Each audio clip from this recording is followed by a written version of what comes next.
so today we're going to be driving this E36. So this is my Cabrio. Obviously you saw in the video and the time lapse all of my explaining what happened with the clutch situation. The clutch itself was fine, it was just a throwout bearing fork. So we got it fixed. I've been driving it around for around 2 weeks now, and it's been nothing but solid, so I can't complain. This car does great, and it's basically my daily driver. So I drive it every day and it runs like a champ. But yeah, today we're gonna be doing some POV driving. I did the driving section of this video earlier, few days ago, but the camera angles were horrendous. So we're gonna redo this. We're gonna be redoing this video and we're gonna go for a drive today.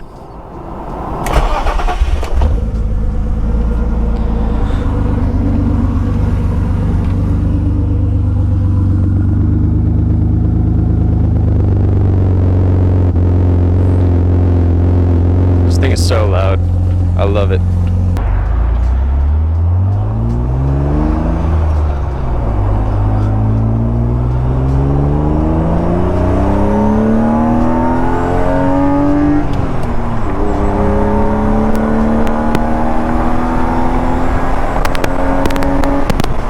But yeah, I mean, this car feels solid. This solid mount shifter feels really good.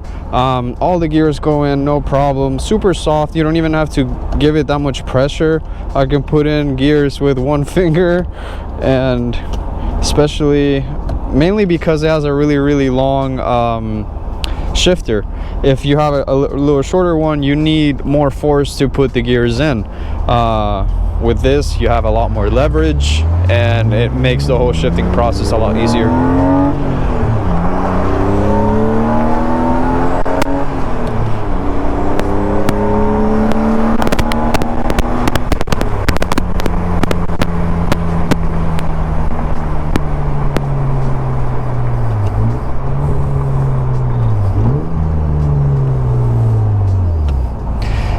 Also, obviously this is my daily. I'm really used to this car. Downshifts are just really easy with this floor mounted throttle. A lot of people complain about it, but honestly the angle of it is absolutely perfect for downshifting, just blipping whenever you're braking.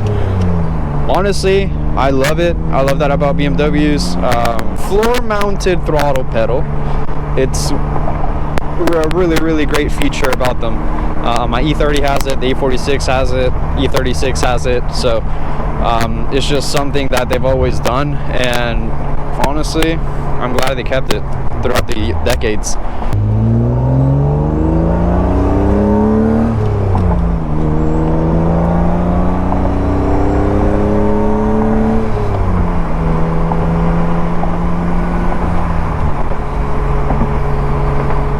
This car is kind of geared to drift. I bought this car like a year ago, actually. This week, a year ago, which is crazy, but crazy coincidence. So I bought it a year ago. I was just messing with my garage. I was like, hey, you know what? There's this M3 diff, whatever. I'm gonna go get it. I didn't know anything about BMWs. I just went to buy the diff and then found out that it was from an automatic. And then to find out that the automatic differentials are literally what people use to drift, at least for the gear ratio. They don't generally use the actual differential because the LSD will not really work for drifting. But for a street car, it's ideal because if you weld a diff, you take most of your daily commuting out of the picture. You cannot make a right turn, make a left turn. Your rear end will hop non-stop. So I really got lucky finding this differential, and it went in zero issues. I actually went to buy the differential at first, and then I realized that I couldn't put the differential unless I changed the axles. And well, yeah, the axles, but if you change the axles, you gotta change your hubs because the other axles are a lot beefier. So what I had to do is literally just grab the whole subframe and put it in here. But we got all that installed a year ago, along with some M3 coils, and those M3 coils are gone now because we have coilovers all around. So a little bit better, a lot better. and the car is a lot stiffer now. So it's actually kind of came together essentially to be like a really cool drift car. The guy that had it previously, he was gonna track the car. This was supposed to be his track car, but then he ended up moving, so he couldn't keep it any longer. But that's why I have so many parts. He was building a track car, essentially from this street car, and he included all the parts that he bought in the sale, so that was a plus for me. But the only problem that I currently have is, if I really want to drift this thing, is the upgraded tires and wheels, which is, well, don't get me wrong, it's great, but for drifting it sucks. Unless it's really raining out, the tail won't slide out unless you really like clutch kick it, and then that's just wearing out essentially almost everything in your car for just to get a little sideways.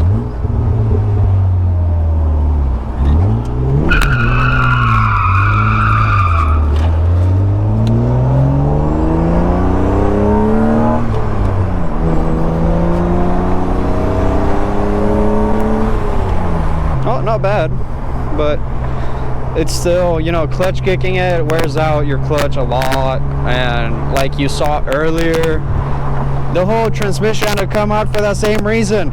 Too many clutch kicks. So this is what I'm thinking what actually happened with the push rod of the slave cylinder.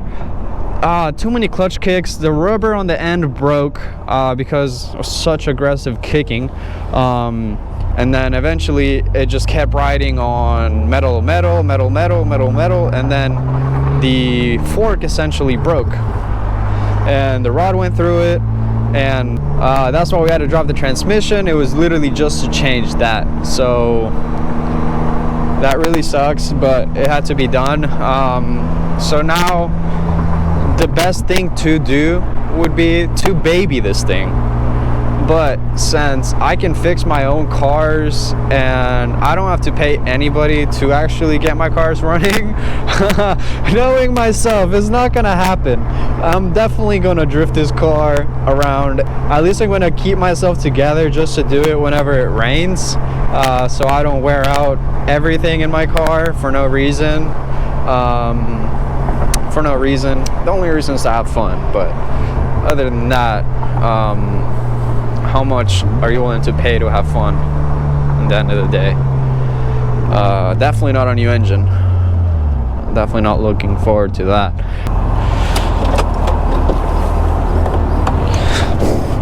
Essentially, this car's finished for now. Obviously, there's a lot of upgrades to be done to it, but this thing rides like a dream. Another thing is just maintenance, so I needed to get new brakes for the front. I really want to go get those M3 brakes and just upgrade the whole thing altogether. Might as well, but for now we're just gonna keep it like that, just get new pads. Might be the cheapest option, to be honest, other than just buying new calipers and new rotors.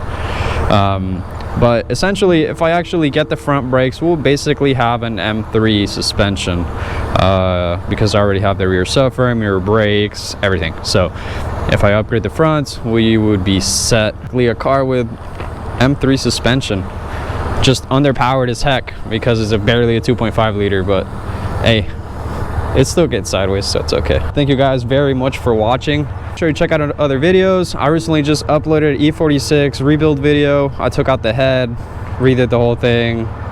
Took way too long, but hey, there was a cool video out of it. So yeah, in the near future we're gonna be doing more stuff with this car, but for now I need to get a lift before I keep messing around with cars. So in the meantime, make sure you watch some videos, like and subscribe so we can get more content out. Also, we're going to be releasing Datsun videos and E21 videos. And I have a lot of footage of Turbo E30 as well, so I don't know, that could be an option as well. Basically it for this video. we drove this thing around. You guys got to hear the exhaust note. It sounds really, really good. I love it, especially with the top down. Just makes it so much better. We have a new soft top for it. Oh man, we have so much stuff. I really want to put all this stuff on, but I'm lacking of time, especially because I got to put out this content. So thank you guys for watching. Make sure you check out other videos, like and subscribe, comment, give me your opinions on what I should do next. Other than that, this car is a beauty. Well, we'll see you guys later.